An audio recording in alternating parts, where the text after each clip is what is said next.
إن الحمد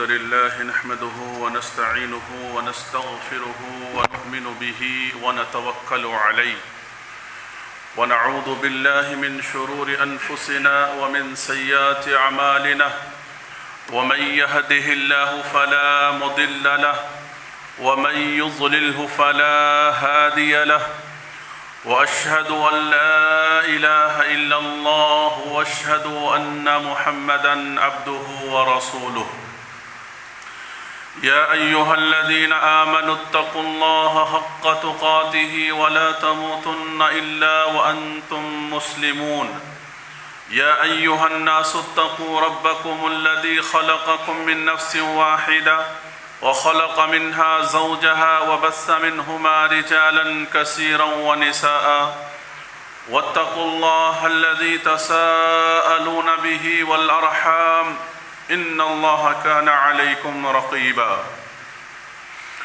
يا أيها الذين آمنوا اتقوا الله وقولوا قولا سديدا يصلح لكم أعمالكم ويغفر لكم ذنوبكم ومن يطع الله ورسوله فقد فاز فوزا عظيما أما بعد فإن خير الحديث كتاب الله وخير الهدي هدي محمد صلى الله عليه وسلم وشر الأمور محدثاتها وكل محدثة بدعة وكل بدعة ضلالة وكل ضلالة في النار أعوذ بالله من الشيطان الرجيم بسم الله الرحمن الرحيم قال لا تختصموا لدي وقد قدمت إليكم بالوعيد ما يبدل القول لدي وما أنا بظلام للعبيد يوم نقول لجهنم هل امتلأت وتقول هل من مزيد وأزلفت الجنة للمتقين غير بعيد هذا ما توعدون لكل أواب حفيظ من خشي الرحمن بالغيب وجاء بقلب منيب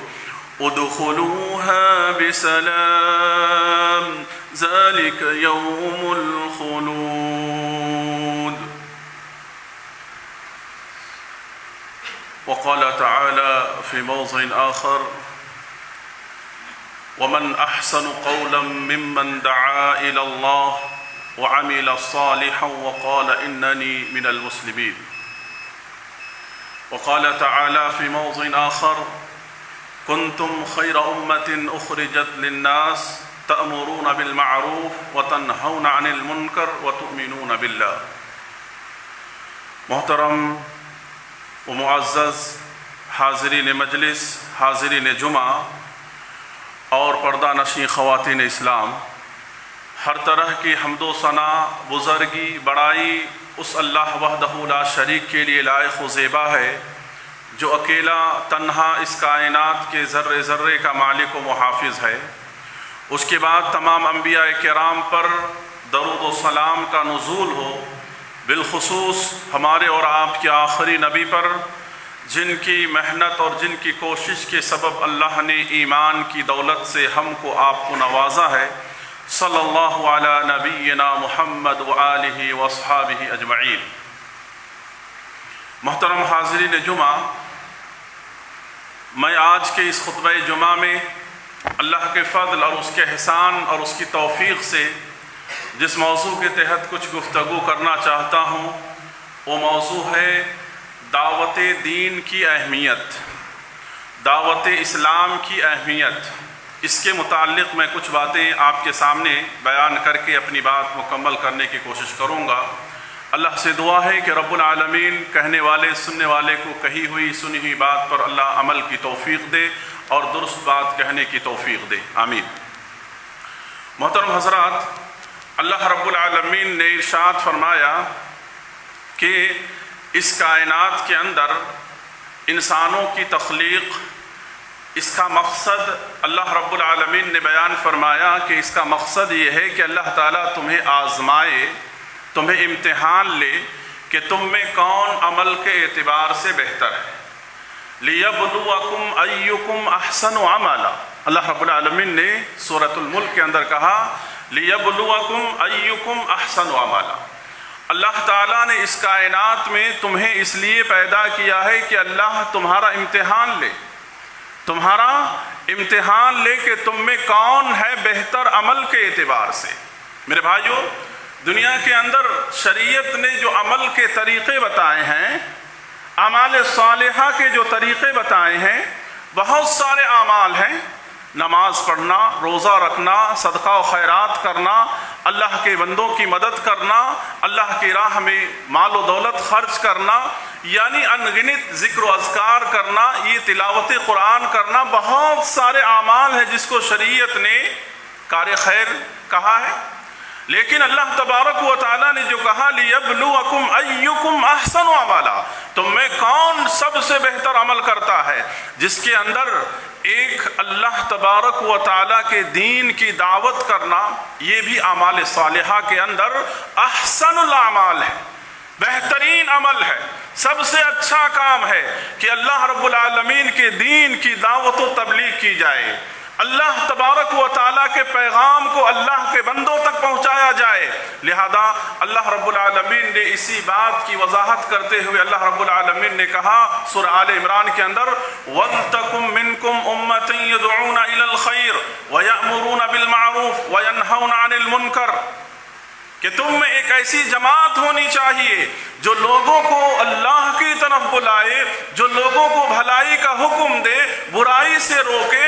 اللہ رب العالمین نے اس بات کا حکم دیا سورہ آل عمران کے اندر، اور یہ کام چونکہ اللہ تعالیٰ نے انسانی مخلوقات میں سے اللہ نے انبیاء اور رسول کو سلیکشن کیا، اللہ تعالیٰ نے چنا، انبیاء اور رسول کی یہ ذمہ داری اللہ رب العالمین نے دی کہ آپ کا کام ہے اللہ کے بندوں کو اللہ کا پیغام پہنچانا۔ اب انبیاء اور رسول نے جس کام کو انجام دیا ہو، آپ اندازہ کریں کہ وہ کام کتنا عظیم کام ہے، وہ کام کتنا بڑا ثواب کا کام ہے، وہ کام کتنا بڑا مقصد ہے زندگی کا۔ لہذا اب انبیاء اور رسول ان کی جماعت تو اس دنیا سے چلے گئی، لیکن اس سلسلے اور اس کام کو اور ان چیزوں کو آگے بڑھانے کی ذمہ داری اللہ تبارک و تعالیٰ نے ہر مومن بندے کو دے رکھی، ہر مومن بندے کی یہ ذمہ داری اللہ رب العالمین نے دے رکھی۔ اس کے بعد لہذا اب قیامت تک جتنے بھی انسان اس دنیا کے اندر آئیں گے، تمام کے کاندھوں پر یہ ذمہ داری ہے کہ وہ اللہ کے پیغام کو اللہ کے بندوں تک پہنچائے، اللہ کے بندوں تک پہنچائے۔ لہذا اللہ تعالیٰ نے سورہ آل عمران آیت نمبر 110 کے اندر اللہ تعالیٰ نے کہا کنتم خیر امت اخرجت للناس تأمرون بالمعروف وتنہون عن المنکر، کہ تم ایک بہترین امت ہو جو اللہ تبارک و تعالیٰ نے تمہیں برپا کیا ہے، تمہیں نکالا ہے، تمہیں پیدا کیا ہے اس لیے کہ تم لوگوں کو بھلائی کا حکم دو، برائی سے لوگوں کو روکو، بھلے کام کرو تم۔ اللہ رب العالمین نے یہ ذمہ داری تمہارے اوپر عائد کی ہے۔ قرآن مجید کی سینکڑوں آیتوں میں اللہ رب العالمین نے اس بات کی طرف اشارہ کیا، اور اللہ تبارک و تعالیٰ نے کہا کہ یہ ذمہ داری تمہارے مرد اور عورت، مومن مرد اور مومن عورت دونوں کی یہ ذمہ داری ہے کہ ایک مومن مرد اپنی جگہ پر داعی ہے، ایک مومن عورتیں اپنی جگہ پر داعیہ ہیں، وہ اسلام کی داعی اور مبلغ ہے۔ لہذا اللہ رب العالمین نے کہا والمؤمنون والمؤمنات بعضهم اولیاء بعض، والمؤمنون والمؤمنات بعضهم اولیاء بعض یامرون بالمعروف وینہون عن المنکر، کہ مومن مرد مومن عورتیں یہ آپس میں ایک دوسروں کے کیا ہیں، یہ دوست ہیں۔ مومن مرد آپس میں ایک دوسروں کے دوست ہیں، مومن عورتیں ایک دوسری عورتوں کی وہ دوست ہیں، اور ایک دوسروں کا سپورٹ اور مدد کیسے کرتے ہیں؟ بھلائی کا حکم دے کر کے، برائی سے روک کر کے، غلط کاموں سے ان کو روک کر کے، یعنی دعوت کا کام، اصلاحی کام، جہاں ان کی غلطیاں ہوتی ہیں ان غلطیوں کو روکتے ہیں اور اس سے وہ دور رکھنے کی کوشش کرتے ہیں۔ اللہ تعالیٰ نے کہا سورہ فصلت کے اندر کہ اس سے بہتر عمل اور اس سے بہتر کام کیا ہو سکتا ہے کہ کوئی آدمی لوگوں کو کہے کہ تم اللہ کی طرف آؤ، اللہ تعالیٰ نے کہا وَمَنْ أَحْسَنُ قَوْلًا مِّمَّنْ دَعَا إِلَى اللَّهِ وَعَمِلَ صَالِحًا وَقَالَ إِنَّنِي مِنَ الْمُسْلِمِينَ۔ اللہ تبارک و تعالیٰ کی دین کی طرف بلائے، یہ سب سے بہتر کام ہے، یہ سب سے اچھا عمل ہے، نیکیوں میں سب سے بہترین نیکی ہے کہ ایک انسان کہے کہ اللہ کی طرف آؤ اور یہ کہے کہ میں مسلمانوں میں سے ہوں۔ میرے بھائیو، آج اس دعوتی ذمہ داری کو امت مسلمہ نے چھوڑ دیا ہے۔ آج اس امت مسلمہ نے اس دعوتی ذمہ داری کو چھوڑنے کی وجہ سے ان کے اوپر جو ذلت و رسوائیاں مسلط ہوئی ہیں، آج ان تمام چیزوں کا حل یہی ہے کہ دعوت اللہ، اللہ رب العالمین کی دین کی طرف دعوت کا کام کیا جائے، یہی ان چیزوں کا حل ہے۔ لہذا دعوتی کام کرنے کے لیے سب سے پہلے آدمی کے پاس دین کا صحیح علم ہونا چاہیے، دین کا صحیح فہم ہونا چاہیے، دین کی صحیح سمجھداری ہونی چاہیے۔ اسلام کیا ہے، ایمان کیا ہے، توحید کیا ہے، شرک کی قباحت، اس کی نجاست، اس کی گندگی کیا ہے، انسان کو ان تمام چیزوں کا علم ہونا چاہیے۔ حلال کیا ہے، حرام کیا ہے، اور ہر وہ چیزیں جو اللہ اور اس کے رسول صلی اللہ علیہ وسلم کی نافرمانی کی طرف لے جاتی ہو، وہ ان تمام چیزوں کو انسان جانے۔ آج مسئلہ یہ ہے کہ ہم اپنے آپ کو خاندانی مسلمان کہلاتے ہیں، خاندانی وراثت میں اسلام ہم کو ملا ہے۔ آج عبداللہ اور عبد الرحمن ہمارے نام ہیں، بس یہ سمجھ کر کے ہم یہ سمجھتے ہیں کہ اسلام کو جاننے کی ضرورت نہیں ہے ہم کو، آج اسلام سیکھنے کی ہم کو ضرورت نہیں ہے۔ کتنے ایسے لوگ ہیں جن کو صحیح طریقے سے اسلام کی بنیادی اور بیسک جو تعلیمات ہیں ان چیزوں کے بارے میں وہ نہیں جانتے، طہارت کے مسائل وہ نہیں جانتے ہیں، وضو کیسے کرنا چاہیے، ایک مرد ایک عورت کے اوپر جو غسل واجب ہوتا ہے اس غسل کو کیسے کرنا چاہیے، ان بنیادی چیزوں کو صحیح طریقے سے وہ نہیں جانتے ہیں۔ یہ بہت افسوس کی بات ہے میرے بھائیوں کہ ہم آج ایک مسلمان اپنے آپ کو کہلانے والے، ایک مومن اپنے آپ کو کہلانے والے، لیکن اسلام کی بنیادیں جہاں سے ہماری عبادتیں، ہماری عبادت کی اصل بنیاد ہوتی ہے، عبادت کے قبول ہونے کا دار و مدار ہوتا ہے، وہ ہماری وضو اور ہماری طہارت، ان چیزوں کے بارے میں آج آپ بتائیں کتنے ایسے نوجوان ہیں جن کو اس بات کا علم ہے، جن کے اوپر غسل واجب ہوتا ہے تو کیسے وہ غسل کرنا چاہیے، وضو کیسے کرنا چاہیے، طہارت کیسے لینا چاہیے، ذرا آپ پوچھیں۔ لیکن دنیا کا نالج آپ ان کو پوچھیں، ٹاپ لیول کے ایکسپرٹ آپ کو ملیں گے ہر چیز کے اندر، جن چیزوں پہ ہمارا خاتمہ ہونے والا ہے، اس کے اوپر ہمارے سوالات جواب ہونے والے ہیں، اس کے بارے میں ہمیں علم نہیں ہے۔ تو لہذا دین کا علم صحیح جب ہوگا تب ہم دعوت کا کام کر سکتے ہیں میرے بھائیوں۔ اب مسئلہ یہاں پر یہ ہے کہ دعوت کا کام جو کریں گے اس کے لیے ہمارا موضوع کیا ہونا چاہیے، ہمارا ٹاپک کیا ہونا چاہیے۔ تو دعوت کے لیے ہمارا موضوع، ہمارا ٹاپک کیا ہو، ایمان ہو، اسلام ہو، اللہ کی کتاب سنت رسول صلی اللہ علیہ وسلم ہو، یہی ہمارا ٹاپک ہوگا۔ اس کے علاوہ کوئی اور ٹاپک تو نہیں ہے کہ لوگوں کو ہم اللہ کی طرف بلائیں گے۔ لہذا ان تمام چیزوں کے اندر آدمی کو ایکسپرٹ ہونا چاہیے۔ ان تمام چیزوں کے بارے میں اگر اتنی گہری علم نہیں تو کم از کم روز مرہ کی زندگی میں ایک عام اور ایک کامن انسان کو جن چیزوں کی ضرورت پڑتی ہے ان چیزوں کا علم تو ہونا ضروری ہے۔ میرے بھائیوں، اب یہ ذمہ داری اللہ تبارک و تعالیٰ نے انبیاء اور رسول کے اوپر دی۔ انبیاء اور رسول اس دنیا سے چلے گئے، اب یہ ذمہ داری ان کی امتیوں کی ہے، امت کے اوپر اس بات کی ذمہ داری دی گئی۔ تو لہذا جہاں پر ہم اور آپ رہتے اور بستے ہیں وہاں پر آپ دیکھیں گے کہ دو طرح کے لوگ پائے جاتے ہیں، دو طرح کے لوگ پائے جاتے ہیں۔ ایک قوم جس کو ہم کہتے ہیں کہ داعی ہے، اور ایک قوم جسے ہم کہتے ہیں کہ مدعو ہے۔ داعی یعنی اللہ کی طرف بلانے والا، اور مدعو وہ قوم جس کی طرف ہم اللہ کے پیغام کو لے کر کے جاتے ہیں۔ مدعو جن کو اپنی طرف ہم مدعو کرتے ہیں، ہم بلاتے ہیں۔ تو لہذا اس قوم کے اندر جو برادران وطن ہے، ہم مسلمان قوم کیا ہے؟ داعی قوم ہے۔ اور جتنے بھی برادران وطن ہیں، ہمارے ہم وطنی ہیں، یہ تمام کے تمام کیا ہے؟ یہ مدعو قوم ہے جنہیں ہمارے اوپر ذمہ داری ہے کہ ہم انہیں اللہ کے پیغام سنا کر کے دین کی طرف ہم بلائیں۔ آج میرے بھائیوں، دعوتی کام کے لیے سب سے پہلی چیز یہ ہے کہ اپنے اندر ہم اخلاص پیدا کریں۔ ہمارے اندر اخلاص ہونا چاہیے، یعنی للہیت ہونی چاہیے۔ آج انسان کوئی کام کرتا ہے تو ہر کام کے پیچھے میں یہ نہیں کہتا کہ ہر انسان کا یہ ارادہ ہوتا ہے، لیکن ایک اکثریت یہ کی ذہن یہ ہے کہ جو بھی ہم کام کرتے ہیں اس کام کے اندر ہمارے لیے شہرت ہونا چاہیے، پاپولر سٹی ہونی چاہیے، ہمارا نام لوگوں کے درمیان عام ہونا چاہیے۔ نہیں میرے بھائیوں، بلکہ جو کام آپ کر رہے ہیں، اللہ کے بندوں کو اللہ کی طرف بلانے کا کام جو کر رہے ہیں، اس کے اندر سب سے پہلے اخلاص ہونا چاہیے۔ اللہ تعالیٰ نے کہا مخلصین لہ الدین، مخلصین لہ الدین، انبیاء کرام کو خطاب کر کے کہا کہ آپ دین کے لیے اپنے آپ کو خالص کر لیں۔ جب تک ہماری نیت درست نہیں ہوں گے اس وقت تک ہم اپنے مقصد میں کامیاب نہیں ہو سکتے۔ لہذا دعوتی کام کرنے والے بہت لوگ ہیں، پہلے سے بھی زیادہ لوگ آج دعوت کا کام کر رہے ہیں، لیکن ان کی دعوتیں آج کامیاب کیوں نہیں ہو رہی ہیں؟ ان کی دعوتیں کامیاب اس لیے نہیں ہو رہی ہے کہ ان کے دلوں میں اخلاص نہیں ہے۔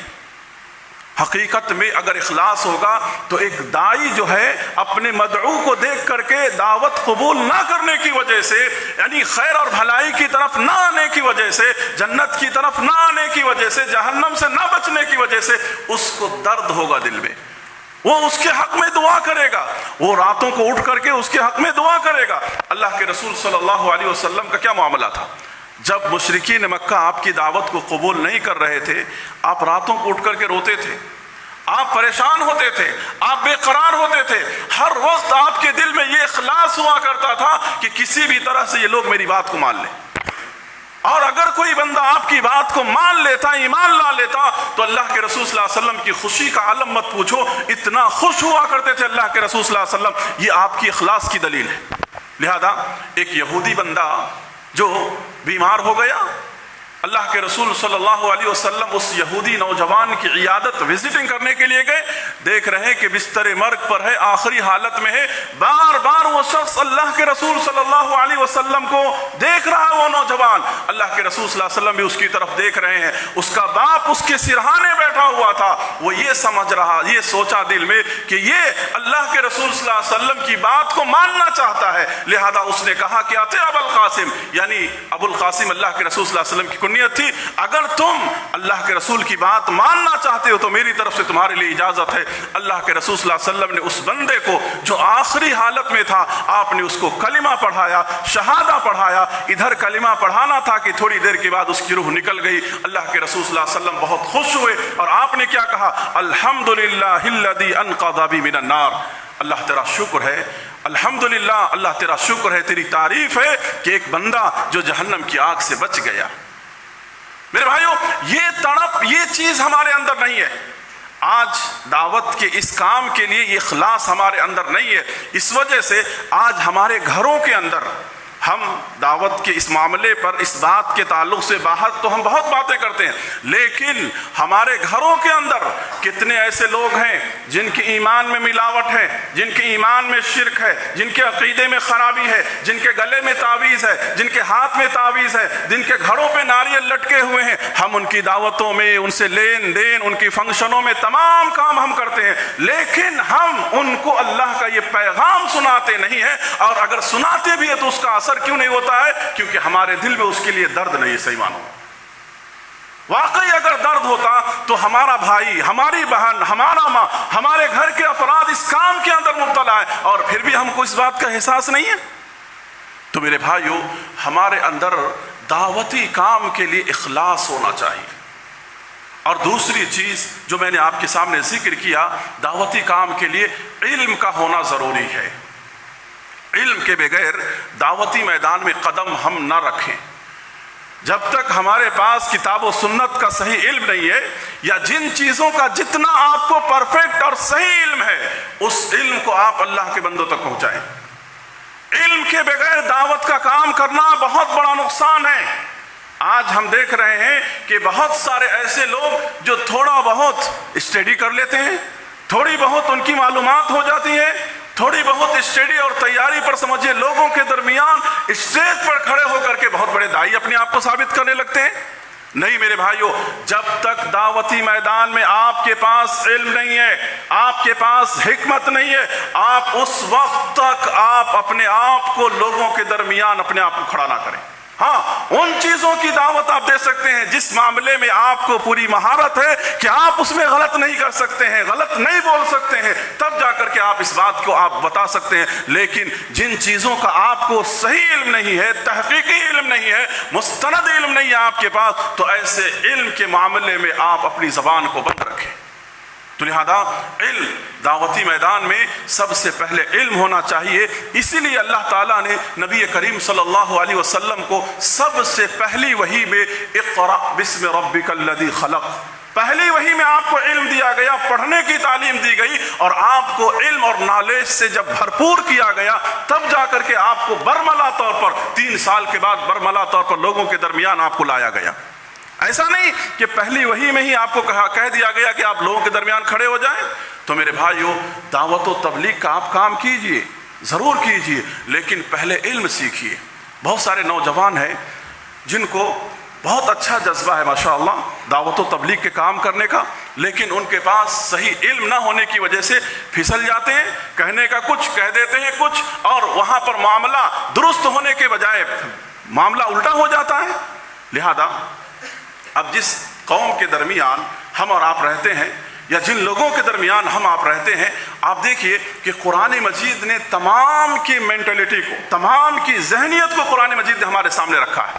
اب جیسے ایک نان مسلم ہے، آپ کے پاس علم ہونا چاہیے اس کے عقیدے کا، تبھی جا کر کے آپ صحیح طریقے سے ان سے بات کر سکتے ہیں۔ ایک کرسچن ہے، آپ ان کے سامنے جا کر کے ہندو مذہب کے بارے میں بات نہیں کر سکتے ہیں، یہ دعوت آپ کا فائدہ نہیں پہنچائے گا۔ یا ایک ہندو کے پاس آپ کرسچن عقیدے کو بیان نہیں کر سکتے ہیں، آپ کو یہ دعوت آپ کو نقصان پہنچائے گا، فائدہ نہیں پہنچائے گا۔ تو جب تک آپ کو اپنے داعی کے بارے میں، یعنی اپنے مدعو کے بارے میں، اپنے سامنے والے کے بارے میں جب تک آپ کو علم نہیں ہوگا کہ ہمیں اس کے کس عقیدے پہ ہم کو اس کو سمجھانا ہے اور کس عقیدے کی کاٹ کرنا ہے، مجھے کس طرح سے سمجھانا ہے، جب تک قرآن و حدیث کا آپ کے پاس صحیح علم نہیں ہوگا، آپ اپنے اس دعوتی میدان میں آپ کامیاب نہیں ہو سکتے۔ لہذا ایک کرسچن سے آپ کو کیسے بات کرنا ہے، قرآن مجید ہم کو سکھلاتا ہے، قرآن مجید ہم کو بتلاتا ہے ان کا عقیدہ کیا ہے، عیسیٰ علیہ السلام کے بارے میں، حضرت مریم کے بارے میں ان کے کیسے عقائد ہیں، قرآن مجید نے بیان کیا ہے۔ جب ان کے سامنے آپ قرآن کی حقیقت کو بیان کریں گے تو آپ کا دعوت اثر انداز ہوگا۔ ایک ہندو ہے، اس کے سامنے آپ مورتی پوجا جو وہ کرتے ہیں ان کی یعنی نقصانات کیا ہے اور اس سے نفع اور نقصان کیسے انسان حاصل نہیں کر سکتا ہے، جب تک اس پتھر کی حقیقت کو آپ قرآن و حدیث کی روشنی میں بیان نہیں کریں گے تب تک آپ کی دعوت کامیاب نہیں ہو سکتی۔ کچھ لوگ ایسے ہیں جو اللہ کو نہیں مانتے ہیں، جو لوگ اللہ کو نہیں مانتے ہیں، دنیا کے اندر کسی دھرم کو نہیں مانتے ہیں، جن کو ناسک کہا جاتا ہے، دہریہ کہا جاتا ہے، ایسے لوگوں کو آپ قرآن مجید سے کیسے ان کو سمجھائیں گے؟ جب تک ان چیزوں کا آپ کے پاس پاورفل نالج نہیں ہوگا، اس وقت تک آپ کی اور ہماری دعوتیں کیا ہو سکتی ہیں؟ کامیاب نہیں ہو سکتی۔ لہذا اللہ تعالیٰ نے کہا کہ ہم کو اور آپ کو علم حاصل کرنا چاہیے، اور اس کے ساتھ ساتھ ہمارے اندر حکمت اور صبر ہونا چاہیے، حکمت اور صبر ہونا چاہیے۔ اللہ تعالیٰ نے کہا ادعو الی سبیل ربک بالحکمہ والموعظۃ الحسنہ، آپ لوگوں کو بلائیں حکمت کے ساتھ۔ ہر آدمی کے ساتھ آپ جا کر ایک ہی انداز سے بات نہیں کر سکتے ہیں، حکمت چاہیے دعوتی کام کرنے کے لیے کہ کون سے مومنٹ میں، کون سی حالت میں ہم اسلام کی دعوت کریں گے تو کامیاب ہوں گے، اور کون سی حالت میں ہم کو اوائڈ کرنا چاہیے۔ یہ تمام چیزوں کی حکمت ہونی چاہیے ہمارے پاس۔ اور کہا گیا اللہ کی طرف سے کہ صبر کرنا ہے، صبر آپ کریں گے دعوتی میں۔ کیوں؟ کبھی کبھی آپ جب داعی بن کر کے مدعو کے سامنے جائیں گے تو مدعو آپ کو گالی بھی دے سکتا ہے، آپ کو تھپڑ بھی مار سکتا ہے، آپ کو گھسیٹ کر بھگا بھی سکتا ہے، آپ کے اوپر پتھر بھی پھینک سکتا ہے۔ کیا یہ صرف اور صرف تاریخی واقعہ سیرت رسول صلی اللہ علیہ وسلم سے ہمارے اور آپ کے لیے سننے کے لیے کہ طائف میں اللہ کے رسول صلی اللہ علیہ وسلم کے ساتھ ایسا معاملہ ہوا؟ ہماری اور آپ کی زندگی میں بھی ایسے معاملات ہو سکتے ہیں۔ لہذا اللہ تعالیٰ نے کہا کہ آپ کو صبر کرنا ہے۔ دعوتی کام، دین کا کام کوئی ہنسی مذاق کا کام نہیں ہے، بہت صبر چاہیے اس کے لیے. بہت سارے لوگوں کی طرف سے آپ کو اذیتیں پہنچائی جائے گی، ذہنی اذیت پہنچائی جائے گی، آپ کی شخصیت کو داغدار کیا جائے گا، آپ کے کام کو نکارا جائے گا، آپ کو نکارا جائے گا، آپ کے کیریکٹر پر انگلیاں اٹھائی جائیں گی. لیکن تمام معاملات کے اندر آپ کو کیا کرنا ہے؟ ثابت قدمی کا مظاہرہ کرنا ہے. میرے بھائیوں، یہ تمام چیزیں جب ہمارے اندر، یہ صفت ہمارے اندر جب پیدا ہوں گی، تب جا کر کے ہم کیا ہو سکتے ہیں؟ اپنی دعوتی مشن کے اندر ہم کامیاب ہو سکتے ہیں. اب آپ کے سامنے کچھ ایک باتیں جو آج ہماری امت اس دعوتی کام کو نہ کرنے کی وجہ سے وہ کن کن کاموں کے اندر مبتلا ہے، وہ کیسی کمزوری اور بیماری ہماری قوم کے اندر مبتلا ہوئی ہے، لگی ہوئی ہے، میں وقت کے حساب سے چند ایک بیان کروں گا. دیکھیے، آج امت اس کام کو چھوڑ کر کے سب سے زیادہ امت اختلاف کے اندر مبتلا ہے. ہر چیز میں اختلاف، ہر جگہ پر اختلاف، چاہے چھوٹی مسجد ہو، بڑی مسجد ہو، چاہے چھوٹی جماعت ہو، بڑی جماعت ہو، ہر جگہ لوگوں کے درمیان صرف اور صرف اگر کوئی چیز کامن ہے اور عام ہے تو اختلاف ہے، تفرقہ بازی ہے. اور اگر آج لوگوں نے جو اپنے آپ کو گروہ بندیوں میں، مختلف قسم کی جماعتوں میں لوگوں نے جو اپنے آپ کو بانٹ رکھا ہے، یہاں پر اس کی وجہ سے لوگ کتاب و سنت کی دعوت کے بجائے، اللہ کی دین کی طرف بلانے کے بجائے، ہر آدمی اپنی جماعت، اپنی گروہ کی طرف لوگوں کو دعوت دے رہا ہے. ہر آدمی اپنی گروہ اور اپنی جماعت کی طرف لوگوں کو بلا رہا ہے. یہ گروہ بندی جو اپنی جماعت اور اپنی گروہ کی طرف لوگ بلا رہے ہیں، ایسا داعی کبھی کامیاب ہو سکتا ہے؟ کبھی نہیں کامیاب ہو سکتا ہے. لہذا آپ کو اور ہم کو جو بلانا ہے وہ اللہ کی دین کی طرف بلانا ہے، اللہ کے دین کی طرف بلانا ہے، محمد الرسول اللہ صلی اللہ علیہ وسلم کی سنت کی طرف بلانا ہے. یہ دعوت لوگوں کو اثر کرے گی، یہ بات لوگوں کو اثر کرے گی، اور حقیقت میں یہ چیز ہمارے لیے کامیابی کا ذریعہ بنے گی. لہذا اللہ تبارک و تعالیٰ نے قرآن مجید کے اندر اس بات کی وضاحت کرتے ہوئے کہا وَاعْتَصِمُوا بِحَبْلِ اللَّهِ جَمِيعًا وَاعْتَصِمُوا بِحَبْلِ اللَّهِ جَمِيعًا وَلَا تَفَرَّقُوا. لوگوں، اللہ کی رسی کو مضبوطی سے تھام لو. اس کمزوری کو اگر دور کرنا ہے، اس اختلاف اور انتشار اور گروہ بندیوں کو دور کرنا ہے تو کیا کرنا ہے؟ تمہیں چاہیے کہ تم اللہ کی رسی کو یعنی کتاب اللہ اور سنت رسول کو مضبوطی سے تھام لو، اور آپس میں تفرقہ مت کرو، تفرقہ بازی مت کرو، پھوٹ مت ڈالو اپنے درمیان. اللہ رب العالمین نے یہ بات کہی. لہذا میرے بھائیوں، ہم آج دیکھتے ہیں کہ ہماری قوم کے اندر یا تو لوگ بڑی بڑی شخصیت کی طرف دعوت دے رہے ہیں، یا اپنے مذہب کی طرف دعوت دے رہے ہیں، یا اپنی گروہ کی طرف دعوت دے رہے ہیں، اور جب لوگ ہماری بات کو نہیں مانتے ہیں، یعنی ہماری گروہ کی طرف نہیں آتے ہیں، ہماری جماعت کی طرف نہیں آتے ہیں، تو ایسی صورت میں ہمارے دل میں ان کے لیے کیا ہوتا ہے؟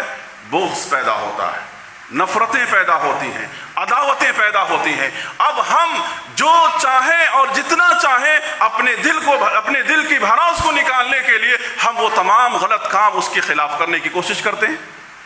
کوئی آدمی حق بات کو قبول کر لیا ہے، کتاب و سنت کا فالو کرنے والا ہے، آج اس کو کوئی غلط چیز کی طرف، دوسری ایسی گروہ کی طرف بلا رہا ہے جو درست نہیں ہے، کتاب اللہ اور سنت رسول کے خلاف ہے وہ چیزیں، تو لوگ اس کے دشمن بن جاتے ہیں، لوگ ہر طرح سے اس کو محروم کرنے کی کوشش کرتے ہیں.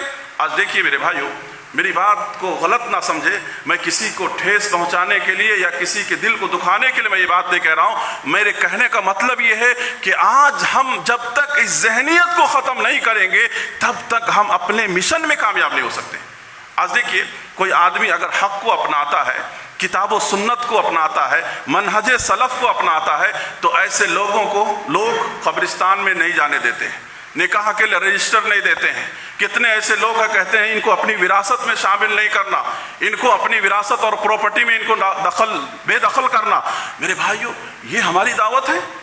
ایک آدمی اگر حق کی طرف آ رہا ہے تو اس کے ساتھ یہ معاملہ کیا جائے تو کیسے ہم اپنے مقصد میں کامیاب ہو سکتے ہیں؟ لہذا یہ اپنے دل کی بھراس، اپنے بغض اور حسد کے ذریعے سے اس طرح سے ہم نکالنے کی کوشش کرتے ہیں. لہذا ہمارے اندر سے اختلاف کو ختم کریں اور اللہ کی طرف ہم لوٹیں، اللہ کے دین کی طرف ہم لوٹیں، تب جا کر کے ہم اپنے مقصد کے اندر ہم کامیاب ہو سکتے ہیں. دوسری کمزوری جو آج امت کو اس کام کے کرنے سے روک رہی ہے، وہ دوسری بڑی کمزوری آج اس امت کے اندر یہ ہے کہ قتل اور خون ریزی. یعنی آج جب ہم اپنی گروہ بندی کی طرف لوگوں کو بلاتے ہیں، اور جب لوگ سمجھیے اس چیز کو نہیں سمجھتے ہیں اور ہماری بات کو نہیں مانتے ہیں، جب ہماری بات کو مانتے ہیں تو ہمارا پورا سپورٹ ہوتا ہے ان کو، اور جب نہیں مانتے ہیں تو ہم اس کو اپنا مخالف اور بہت بڑا مخالف سمجھ کر کے اب ہم ان کے جان کے در پہ ہو جاتے ہیں. ہماری جو سوچ ہے، ہماری جو فکر ہے، ہماری اس سوچ اور فکر کو ہم لوگوں کے ذہن میں اتارنا چاہتے ہیں، اور یہ سوچ اور فکر کو جب لوگ نہیں مانتے ہیں تو ہم اس کو اپنے لیے دشمن سمجھتے ہیں اور اس کے قتل کے در پہ ہو جاتے ہیں، اس کے جان کے در پہ ہو جاتے ہیں، اور اس کو جس طرح سے چاہیں ہم نقصان پہنچانے کی پوری صورتیں ہم اپناتے ہیں. مثال میں آپ کو دیتا ہوں. مثال آپ دیکھیے کہ اس کے تعلق سے ہم غلط قسم کے فتوے دینے لگتے ہیں. ہم کیا کہنے لگتے ہیں؟ یہ کافر ہو گیا، تکفیر کا فتویٰ دیتے ہیں، یا ہم یہ کہتے ہیں کہ یہ دین سے باہر ہو گیا، یا ہم یہ سمجھتے ہیں کہ اس کے تعلق سے جو بھی کام کیا جائے اس کے خلاف وہ کرنا صحیح ہے. اس طرح کی ذہنیت لوگوں کے اندر آج عام ہو رہی ہے. یہی وجہ ہے کہ یہ معاملہ اللہ کے رسول صلی اللہ علیہ وسلم کے صحابہ کے زمانے میں یہ معاملہ ہوا.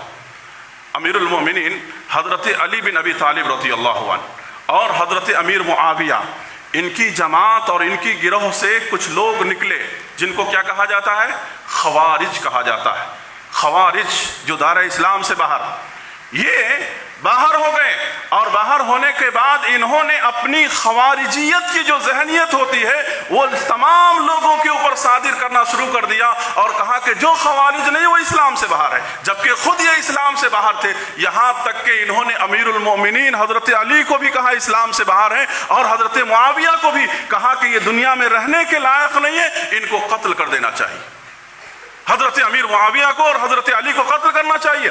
یہ اپنی سوچ اور اپنی فکر جب یہ سوچے کہ نہیں چلا، تب جا کر کے انہوں نے یہ سوچا کہ ان کو دنیا میں رہنے کا حق نہیں ہے.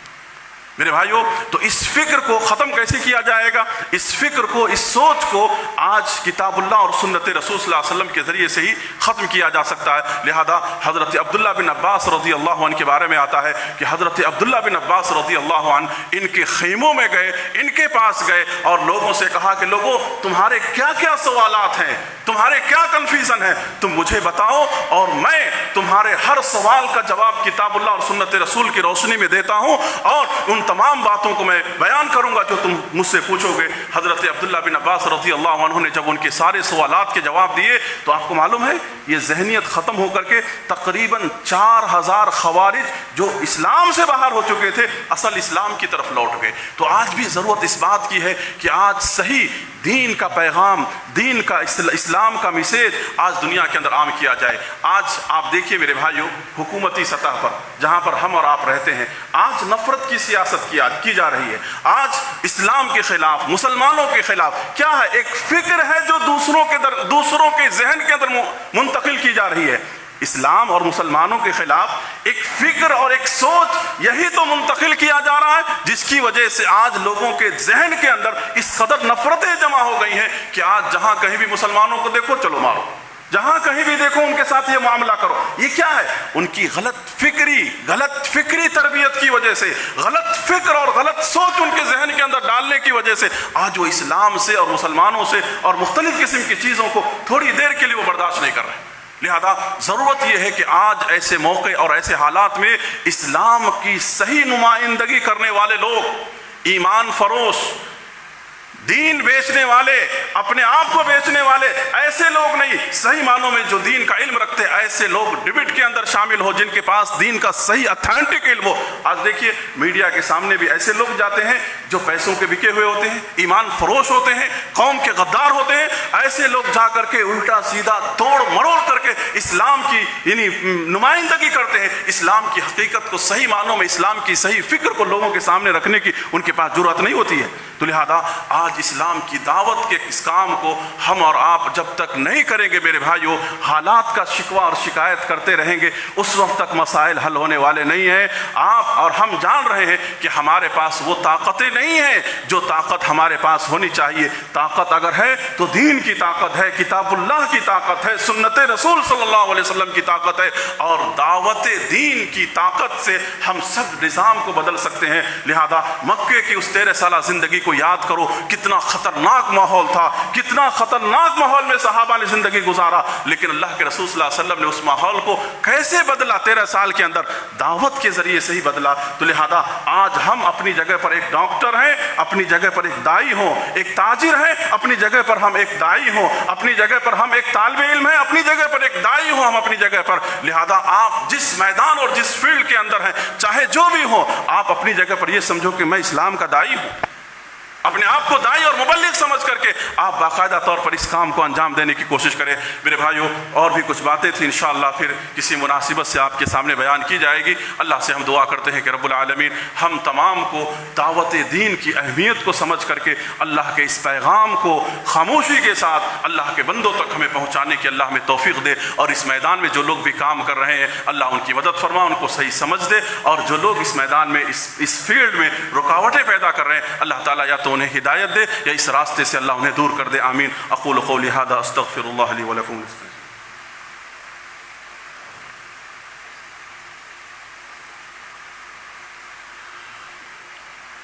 الحمد للہ رب العالمین والعاقبۃ للمتقین والصلاة والسلام علی رسولہ الکریم۔ محترم حاضرین جمعہ، آپ کے سامنے دعوت دین کی اہمیت کے تعلق سے کچھ باتیں میں نے بیان کیا پوائنٹ کی شکل میں، کہ سب سے پہلے اللہ نے ہم کو ایک بہترین امت کا ٹائٹل دیا ہے، اور بہترین امت کہہ کر کے اللہ نے ایک عظیم ذمہ داری جو انبیاء اور رسول کی ذمہ داری تھی، وہ ذمہ داری اللہ نے ہم کو دیا ہے۔ لہذا اس ذمہ داری کو ہم ادا کیسے کریں گے؟ تو دعوت و تبلیغ کے ذریعے سے۔ دعوت و تبلیغ کے اس کام کو کرنے کے لیے ہمارے اندر اخلاص ہو، علم ہو، حکمت ہو، صبر ہو، اور ان تمام کاموں کے ساتھ ساتھ ہمارے اندر جو تفرقہ بازی ہے، اختلاف ہے، انتشار ہے، ان چیزوں کو ہم کتاب اللہ اور سنت رسول صلی اللہ علیہ وسلم کے ذریعے سے حل کرنے کی ہم کوشش کریں، اور جہاں کہیں بھی اللہ اور اس کے رسول صلی اللہ علیہ وسلم کی طرف بلایا جائے آمنا و صدقنا ہم اپنے آپ کو کہیں۔ آج کتنے ایسے بڑے بڑے لوگ ہیں جن کے سامنے آپ کتاب و سنت کی بات کریں گے، اگر وہ چیز ان کی مذہب، ان کی مسلک کے خلاف ہے، نہیں مانتے، کہتے ہیں کہ بھئی ہمارے اکابر یہ کام کرتے آئے ہیں، ہم کیسے اس چیز کو لے لیں گے؟ وَالْعِيَاذُ بِاللَّهِ، اللہ کی ذات اور اللہ کی شخصیت سے بھی کوئی عظیم ذات ہو سکتی ہے؟ اس عظیم ذات کی طرف تمہیں بلایا جا رہا ہے، اور تم ہو کہ تم اس ذات کی بات کو انکار کر رہے ہو۔ لہذا ہم کو اور آپ کو اس پہلو میں، اس معاملے میں بالکل سنجیدہ ہونا چاہیے، اور اپنے طور پر ہم دنیا کے اندر جو سوشل میڈیا ہے، الیکٹرانک میڈیا ہے، پرنٹ میڈیا ہے، ان تمام چیزوں کو ہم صحیح دعوت دین کے لیے، صحیح دعوت و تبلیغ کے لیے ہم استعمال کریں، یقیناً ہم اپنی زندگی کے اندر ہم کامیاب ہوں گے، اپنے مشن کے اندر کامیاب ہوں گے۔ اور میرے بھائیو، اپنی بات ختم کرنے سے پہلے میں آپ حضرات کے سامنے گزارش کرتا ہوں کہ جس طرح سے آپ ہر جمعہ ہماری مسجد کے تعاون کرتے ہوئے آئے ہیں، جو آپ کے تعاون سے مسجد کے مختلف قسم کے اخراجات اور مختلف قسم کے مسائل حل کیے جاتے ہیں، آپ جاتے ہوئے تعاون کرتے ہوئے جائیں۔ اللہ تعالیٰ آپ کے دیے ہوئے مال کو قبول کرے، اور بقیہ مال کو اللہ رب العالمین یعنی اس میں خیر و برکت عطا فرمائے۔ خواتین سے بھی گزارش ہے کہ وہ بھی اللہ نے جو بھی دیا ہے وہ دیتے ہوئے چاہیں، اور اسی طرح سے کچھ لوگ بیمار ہیں، اللہ تعالیٰ سے دعا ہے کہ اللہ تعالیٰ ان کو شفاء عاجلہ کاملہ اللہ رب العالمین نصیب فرمائے۔ آمین۔ إن الحمد لله نحمده ونستعينه ونستغفره ونؤمن به ونتوكل عليه ونعوذ بالله من شرور أنفسنا ومن سيئات أعمالنا ومن يهده الله فلا مضل له ومن يضلله فلا هادي له وأشهد أن لا إله إلا الله وأشهد أن محمدا عبده ورسوله إن الله وملائكته يصلون على النبي اللهم صل على محمد وعلى آل محمد كما كما صليت على آل إبراهيم وعلى آل إبراهيم إنك حميد مجيد. اللهم بارك على آل محمد كما باركت على آل إبراهيم وعلى آل إبراهيم إنك حميد مجيد. عباد الله رحمني ورحمكم الله، إن الله يأمركم بالعدل والإحسان وإيتاء ذي القربى وينهى عن الفحشاء والمنكر والبغي يعظكم لعلكم تذكرون. اذكروا الله يذكركم ادعوه يستجب لكم ولذكر الله تعالى أعلى أعز وأتم وأهم وأكبر.